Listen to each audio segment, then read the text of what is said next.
Yeah.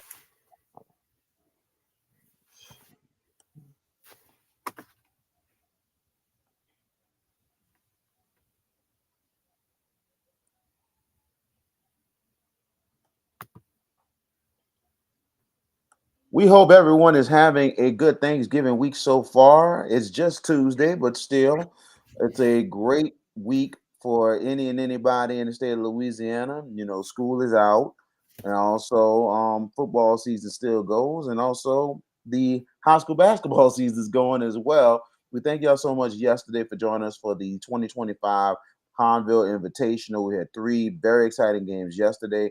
We're gonna have two more on Wednesday night starting not sorry Wednesday afternoon starting at 2 p.m. So tune in for that on the JB the Sports Guys YouTube page and also the Hash It Out show tonight at 7 and also Wednesday at 7 getting ready for the LHSA quarter finals, which we will have on Friday night, the Hash It Out show game of the week. We are in Division 3 select and it will be Calvary Baptist taking on Jewel Sumner. We're here with the head coach of the Jewel Sumner Cowboys, Coach Ross Currier. How you doing, Coach? Doing good, VK. Thanks for having me. No problem. Appreciate it. Second time we have you for an interview and everything. And man, I tell you, we are honored for y'all to agree and Coach Ginn to agree to have us to come to Kentwood to get some pub and get some shine for this huge game coming up. Yeah, look, we're blessed to have y'all come and stream the game. It's gonna be a great atmosphere. It's gonna be electric. I don't know. Have you been to the hole yet? I have not. I have not been to. Look, I've been through the areas, but the two places in Tangible Hole we have not went to yet has been the tank and the hole. Well, look, So both of them are great atmospheres. It's great places to play football. We have a unique stadium where our stadium sits below the ground, below the level, kind of like a big hole. So it's pretty unique. So you have a good view from wow, anywhere. awesome, awesome, man. It almost sounds like Grambling State, where their Yeah, stadium is set up. So actually, that it's similar setup. wow, okay, that'll be interesting in itself, man. Cannot wait to be there. First of all, Coach, great season so far. Your team is still undefeated. Last week, you got a good victory in the second round. What you can say about the performance last week going into the state quarterfinals? Oh, well, we played Slaughter Charter, and they have a good program. Every year they win 7 or 8 games. We've actually seen them the last 4 years, so we kind of knew what to expect. And they came out ready to play. They hurt us on a few things. They did some offensively that we didn't expect, and they're very good at. They have some very good athletes on kickoff. They ran a couple kickoffs back and got the ball, on their side of the football field, which made a big difference. So they had a short field. So we actually at halftime it was 21-20. We were only up by a point. So we challenged our kids at halftime. They responded, and the final score was 42-20. I'll tell you, man, it's a huge second half. Slaughter, very, very improved program, a Mhm. great season for them, and I was not surprised that they was going to come out ready to play against y'all guys, but you guys withstood it and got it done. Back to the quarterfinals once again. You know what I'm saying? It's not the first rodeo for you guys, but now you want to do what you can to punch a ticket to the school's first semifinal. Yes, we Sumner has never made it to the semifinal game, so this would be our first time if we made it to the semi, and we're excited for the opportunity. Calvary Baptist has a great program. I think they won state in 2023. Every year they're deep in the playoffs. Great coaching staff. And they got a program. They kind of have the standard we're trying to get to year in and year out.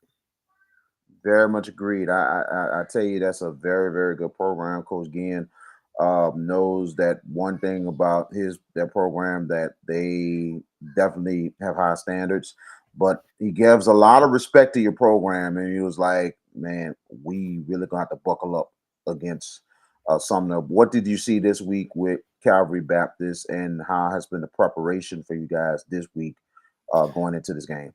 Well, and I told our kids this. I compare them a lot to Franklinton. Their spread, shotgun. They do a lot of, got some, the quarterback's good. They got some good wide receivers, good running game. Um, Kind of the same offensive scheme wise, so they're very comparable to Franklinton. Um, they got some guys that, they got some guys that can play. At wide receiver, they got two guys that can really take it to the house on any given play. The quarterback's only a sophomore, but he looks like he's a senior. Offensive line's very good. They're just a good team. They play good, great defense. They fly around to the football. They're physical on the O line and D line. It's going to be a battle, I think, but I feel like we match up pretty good with them. We've seen a lot of teams that are in the spread, in the gun, that have athletes. We play Kentwood every year, playing meet every year, St. Helena. Those guys, man, they have weapons all over the place. So we're used to seeing that week in and week out, just based on our non-district schedule and even our district schedule. So we feel like it's a pretty good matchup for us, though. Absolutely, absolutely, man. And I tell you, like I said, that this is something else that a team, what a time for you guys playing a huge quarterfinal game. That the fact that one, you're at home, two, you're going against a team that has been there, done that, and now you're trying to break that glass ceiling and everything.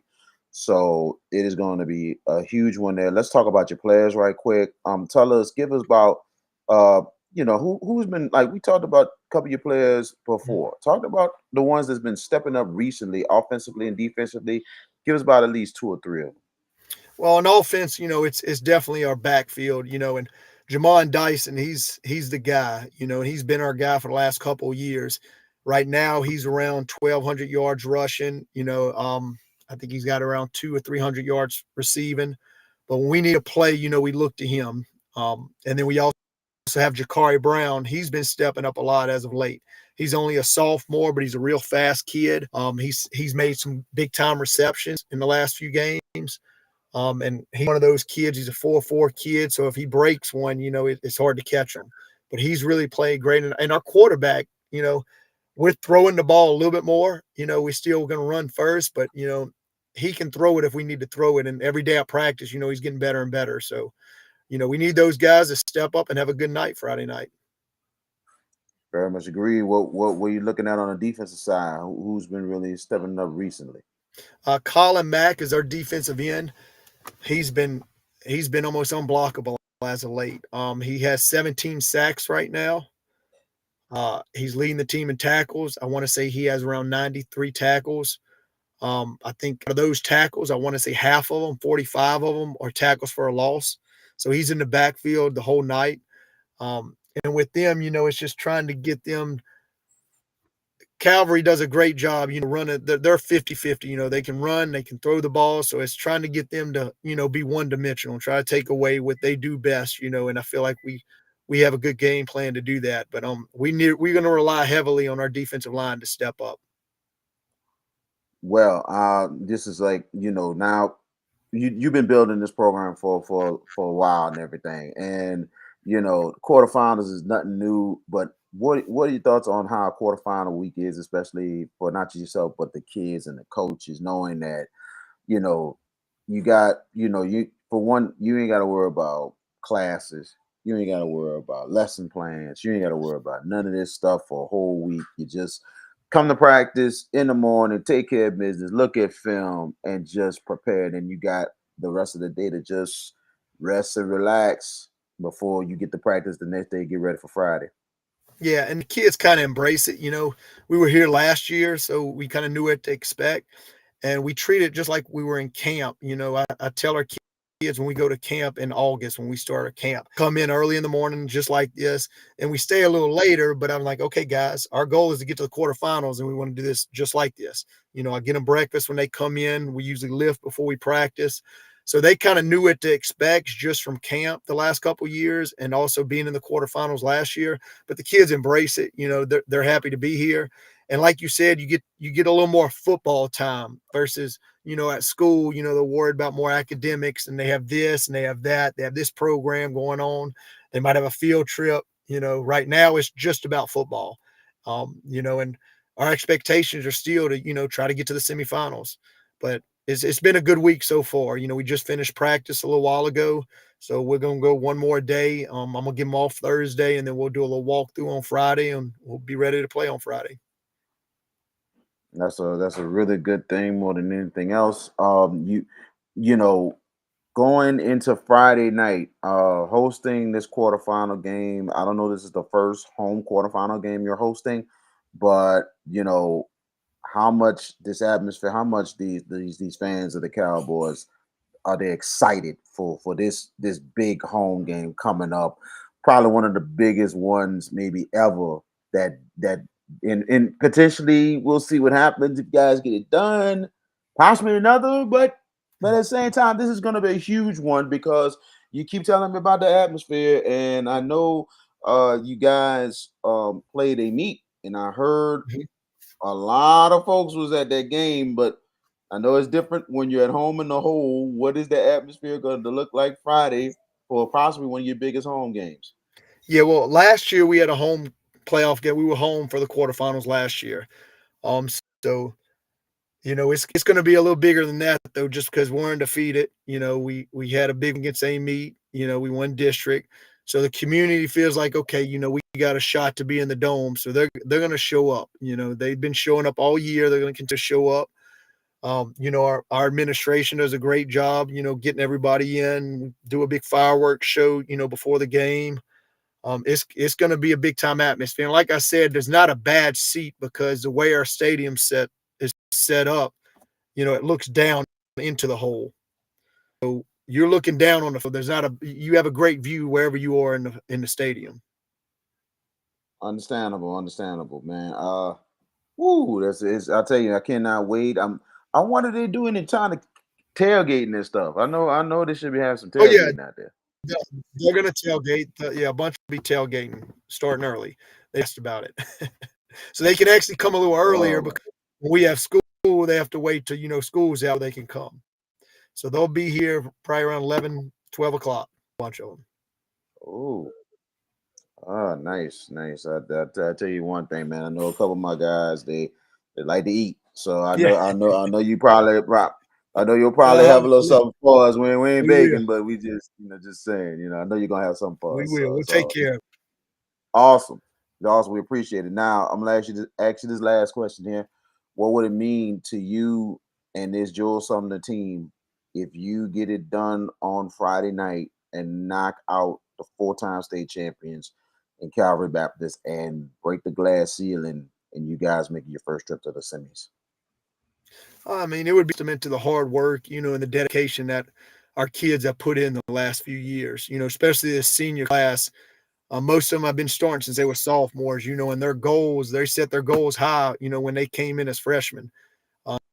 They put in the work, I feel like it's their time, it's going to be a challenge ahead, but we're excited for the opportunity, but it would mean so much to our community, our program, our school, because like you said, we've never been past the quarterfinals. So to get to the semis and have an opportunity to go to the dome, that's special. Everybody remembers the first time, so it'll be a huge deal.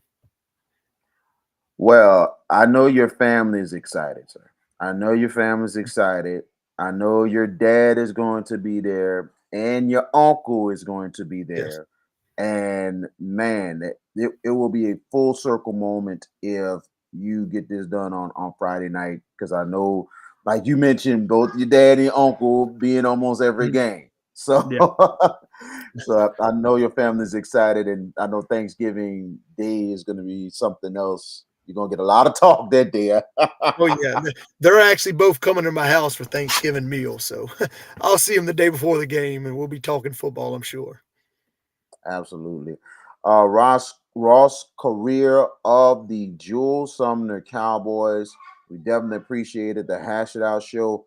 Game of the week will be Jewel Sumner, Calvary Baptist, Division Three Select State Quarterfinals.